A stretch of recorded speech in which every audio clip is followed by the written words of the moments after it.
আসসালামু আলাইকুম, আশা করি সবাই ভালো আছেন। আমি আজকের ভিডিওতে একটা সুখবর আপনাদের সাথে শেয়ার করব। এই খবরটি সেই সমস্ত প্যারেন্টদের জন্য যারা আয়ারল্যান্ডে বসবাস করেন এবং বসবাসের প্ল্যান করতেছেন এবং তারা ফুল টাইম কাজ করেন। যদি আপনার চিলড্রেন থাকে, তাদেরকে যদি ডে কেয়ার অথবা চাইল্ড কেয়ারে দিয়ে থাকেন, এই নিউজটা তাদের জন্যই। যেহেতু আয়ারল্যান্ডের বর্তমান জীবনযাত্রা আকাশ ছোঁয়া হয়ে গেছে, সো এইটা নিয়ে অনেক প্যারেন্টস খুব দুশ্চিন্তায় আছে যে তারা চাইল্ড কেয়ারে এবং ডে কেয়ারে দিয়ে সমস্ত খরচ কমাতে পারছেন না।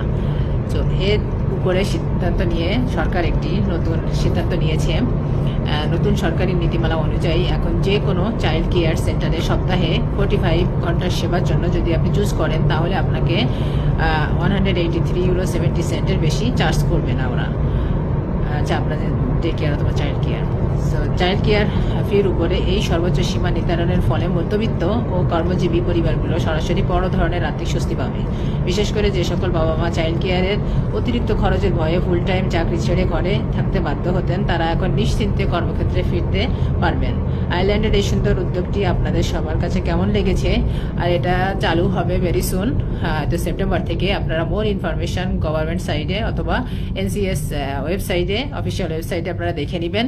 কারো কোনো প্রশ্ন থাকলে অবশ্যই কমেন্টে জানাবেন। সবাই ভালো থাকবেন। আল্লাহ হাফেজ। আসসালামু আলাইকুম।